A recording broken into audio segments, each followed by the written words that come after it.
The main dispute within the divided United Democratic Party is which faction gets to use red in the March 12th general election. On Tuesday, the 5-member Election and Boundaries Commission voted on this. Most members agreed that both factions can use red, but with different symbols to tell them apart. This issue was discussed in detail at a meeting for the election stakeholders this morning. Commissioner Orlando Espat shared his thoughts. The representation of the People's Act empowers us in the case that the political parties cannot agree with a color. Then there's a section in the representation of the People's Act that empowers the Commission to assign colors or symbols to the political parties. All right, and so that determination is expected to be made how?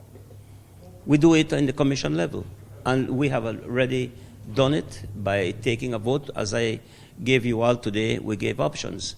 And the option that was agreed upon by not unanimous vote, but the majority vote in the Commission, is that the two political parties will get red, and we gave them also the option to go back to their political parties, which the UDP side is saying, no, there's only one UDP.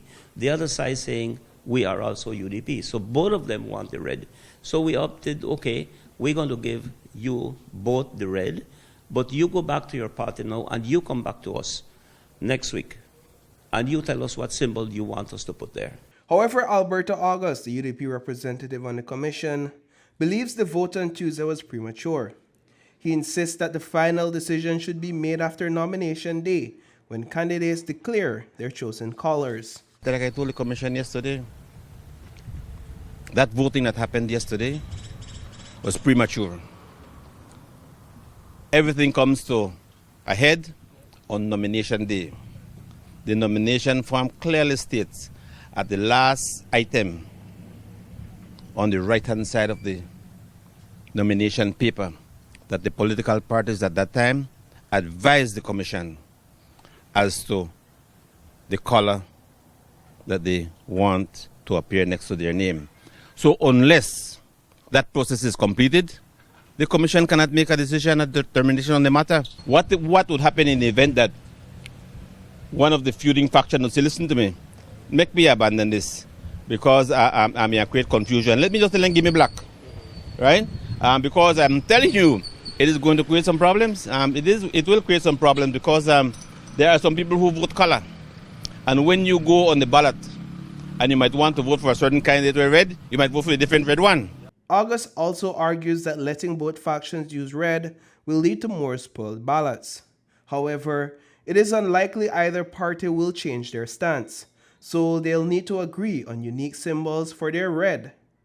Michael Perifit, UDP chairman under Moses Shyne Barrow, shed more light on this issue.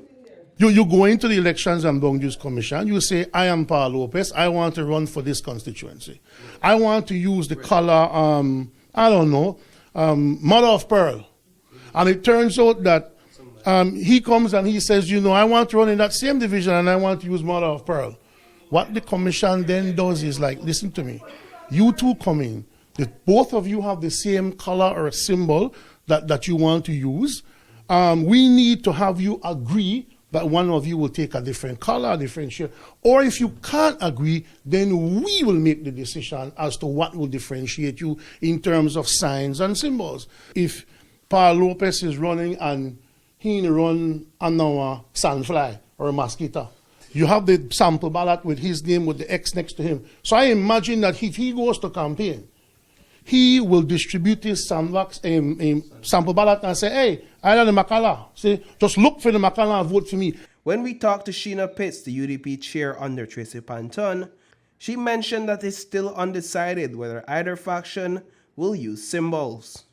We are UDPs, and the color for UDP is red. And it's just that, in my view, that is not a win. That is the rightful thing. We don't know yet that there will be symbols, right? So I don't want you to proceed on the understanding that there will be. I am saying that what we know for certain is that all UDP standard bearers would be able to use red.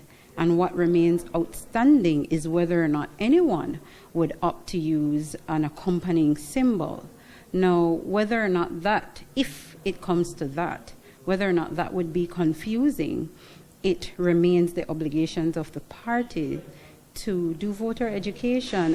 Reporting for News 5, I am Paul Lopez.